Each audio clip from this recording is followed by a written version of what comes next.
القطة جيني واللي قدرت تتنبأ أو حست إن سفينة تايتانيك هتغرق وراحت واخدة عيالها وخلعت وهربت من المكان كله قبل الحادثة بساعات قليلة.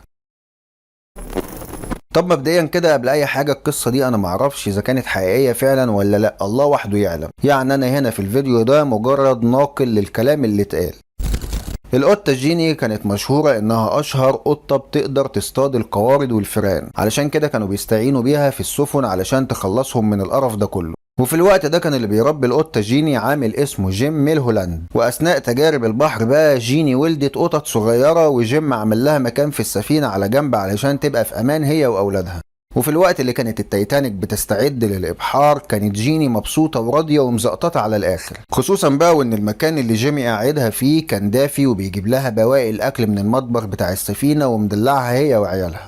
وبالرغم من كل ده، أول ما تايتانيك رست في ساوثهامبتون في إنجلترا وقبل ما تبدأ رحلتها الأولى لنيويورك، القطة بصت على كل اللي حواليها وفجأة جريت على عيالها زي المجنونة، وراحت شايلاهم من رقبتهم زي ما اللبقة بتشيل أشبالها وخرجتهم كلهم بره السفينة.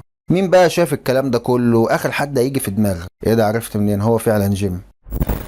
جيم شاف اللي حصل وقال وقتها القطة دي عارفة أو حاسة بحاجة محدش غيرها حاسس بيها، عشان كده هو كمان ما كدبش خبر وراح شايل هدومه وراح حاططهم تحت باطه وهوب بسرعة جدا هو كمان راح مفلق من السفينة. وبعد سنين نشر جيمي الايرلندي قصة جيني القطة بتاعته بعد ما اتكلم مع صحفي وقال حرفيا كده: لقد نجوت بفضل القطة وقططها الصغيرة التي حذرتهم. وسواء كانت القصة دي حقيقية أو لأ، فالأكيد إن الحيوانات عندها غرائز وحواس أكتر مننا إحنا البشر، وبيقدروا إنهم يحسوا بحاجات صعب تتشرح في وقتها زي الزلازل والبراكين والأمطار.